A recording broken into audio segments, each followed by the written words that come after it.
Let's jump into some viewer questions. We've got our first question comes from Jason, who says, I know it's a little past the halfway point in the year, but what are your mid-season all-stars for either a program or credit card that you have actually used? Lonnie, I'll turn to you first on this one. All right. Card, Hilton Aspire card.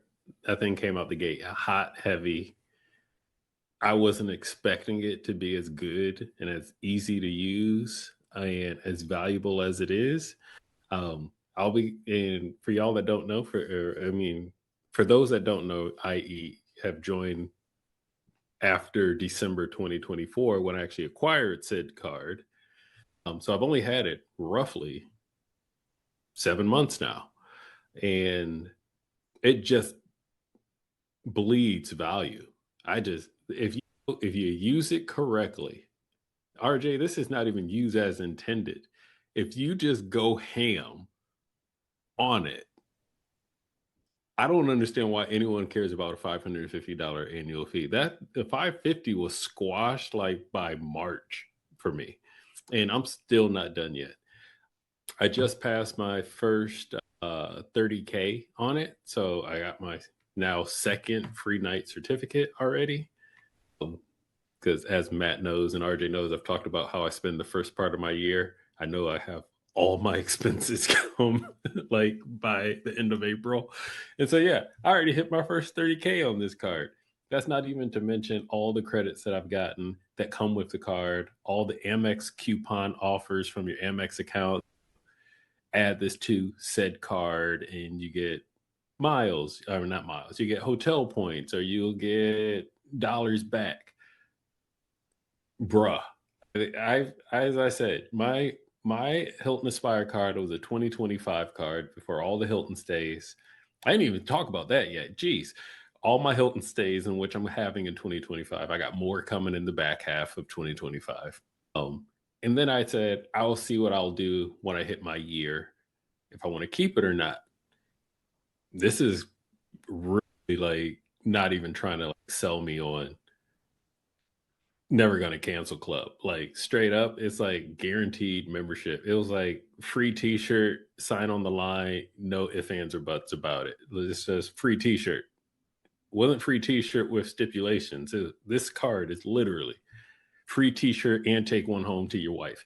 Like, it is that hard of a card. I'm not gonna lie. But you do have to be able to use it. That's the asterisk I will add. Don't just get it for the sake of getting it. Don't just get it for one free night certificate every year. Actually use the card. But when you start adding in $200 on airlines, $400 on Hilton stays, that's $600 right there. And the card's only $550 annual fee. I haven't talked about the free night certificates. I haven't talked about upgrades. I haven't talked about free breakfasts. I haven't talked about any other perks that you get with diamond status. None of that. That card is a keeper. Now, I'm going to stop. The program. Now, this is going to be a hot take. So only take it with a grain of salt. Points boost through the Chase Travel Portal for those that fly United, stay at Marriott. Boy, I wonder why it's specifically these programs. An overlap seems to be happening there. Yeah. If you stay at one of their transfer partners that actually gets a brand within their points boost, hot dog, this is actually pretty easy. I've mentioned this a couple episodes ago. I found hotels that I'm staying at later in the year and canceled my reservations and rebooked them in points boost because I just found a much better deal. Not just on a point side. So points and price are two separate things, and you got to treat them independently. Price is how much it actually will cost you. Points are how many points you need for said cost. Now, just because it's 2 points per dollar doesn't mean the room stayed the same at the hotel. So when I see it cheaper with points boost, you know how like they say there's only two ways to make money, either you spend less or you make more. That's exactly what just happened. I spend less and I earn more. And so I got to give it up for points boost over these last like couple of weeks, maybe 3 weeks or whatever since it's been out, because I've been able to take advantage of it 3 times, twice for hotels, once for an airline. So I won't give it a full go ham, whatever. But for the less than a month it's been out, I've been able to take advantage of it in a very, very positive light.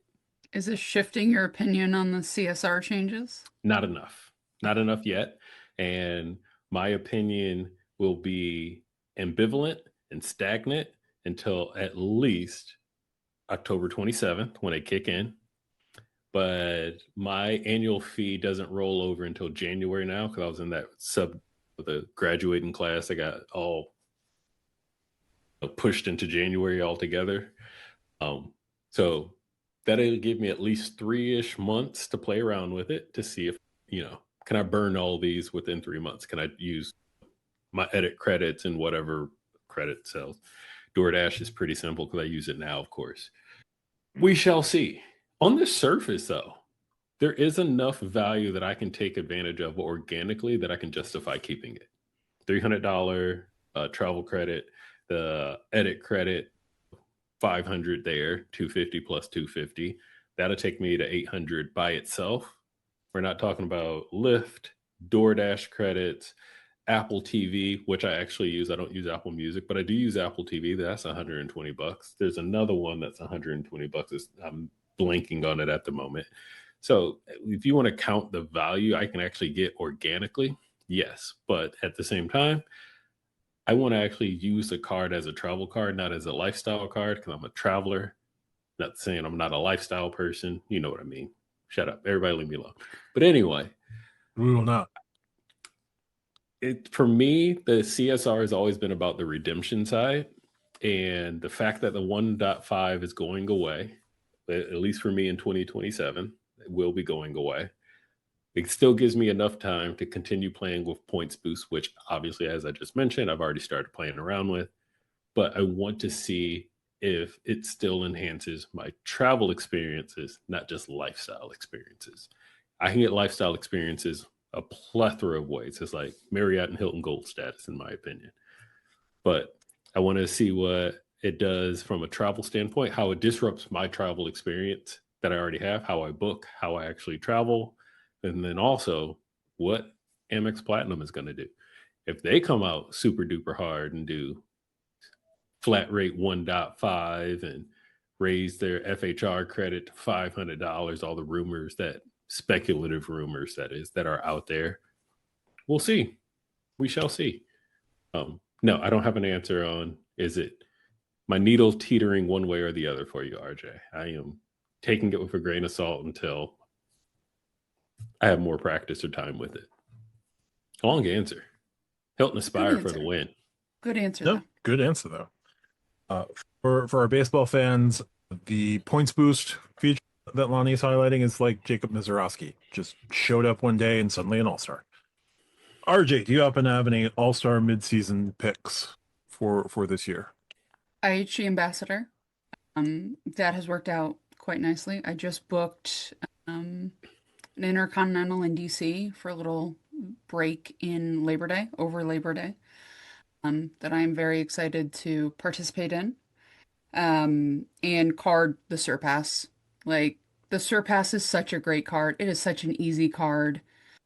It is a great card. It is the kid brother to the Aspire, but it gives you just so much utility in a lot of categories. One of the few cards by Amex that has gas, which is nice. Not that I have a gas-powered vehicle, but it is always nice. So I've been using and abusing the heck out of that. The IHG, just having platinum through the Ambassador has been great. I did not expect to get the IHG card to get it that way, so it was for the couple of months. It was very nice having it that way. And the IHG card has also been great, so I guess that is my trio of all-stars. I don't quite have the feelings of Lonnie because I don't have the points boost. These are all cards I've had for a little while, so they're not something new for me to gush over. I've talked about all of them. But those three are those sort of the IHG portion and then the Hilton portion have been pretty fantastic. Though Who knows? I might have a new Amex charge card by the end of the year, depending on what Amex pulls out. And then I might be gushing over that for half a kidney and part of a large intestine. Fair. Cards I've actually used just because they've got nothing on the horizon. They're steady, they're workhorses. I'm going to go with my Wells autograph and active cash. I know what they give me. They give me quite a good bit of value. They don't they haven't done anything to the cards. They're not planning on doing anything to the cards at the moment. Like they get all-star cred just for doing their job. So they're Cal Ripken Jr., Hitter Otani, the guys who are just there, like the guys who are always there, whether or not like they're having good seasons, they're the guys who just end up there. Derek Jeter, as much as I hate him from a Red Sox standpoint, he was the captain, man. There were a couple of seasons where Okay, I'm trying to be nice. Give it to me. I know, I I know. I'm saying that this is one of those Jeter seasons where Jeter's having a down year, but because like, everything else is not great, um, their consistency is what's making them an all-star for me at the moment. I'm not sure how I feel about the Sapphire Reserve changes yet. Like Lonnie, I'm waiting until I'm stuck in that October grouping.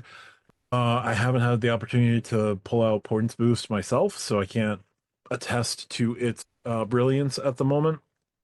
My other cards, like I'm not using my Hilton Honors card. My Hilton Honors card's being used by other folks. I'm not fully using my Freedom Unlimited. Other folks are using my Freedom Unlimited. And the possibility of freedom changes after the Sapphire Reserve, like I want to reserve judgment on that. First half of the year, they were fine. Um, the Freedom Unlimited was fine. So I don't know that it was really an all-star thing. Can't name the Sapphire Reserve an all-star. JetBlue business card I just use from time to time. I haven't. It's just fine. Program wise, nothing's really stood out for me this year. I've stayed at Hilton's, I've stayed at Marriott's, I've stayed at Hyatt's. All about, you know, all good, all around. I have status with all three, so I've gotten what I've expected. I haven't expected much more than what I've gotten. So yeah, that's been fine. Uh, yeah, so all-star credit card wise, I'm just gonna go with my reliable workhorses from Wells Fargo, and is that really much of a surprise, me picking a Wells Fargo card? No. To put it on the record, no. Yeah. They're following the Hippocratic Oath. First, do no harm. Chase has done some harm. City's done some harm. American Express is waiting to do some harm. We don't. City, we'll talk about it. You and I have very different opinions on, I think, City. I shouldn't say very different. You and I have different takes on City at the moment, which is shocking. So Jason, yeah, those are a couple mid-season all-stars.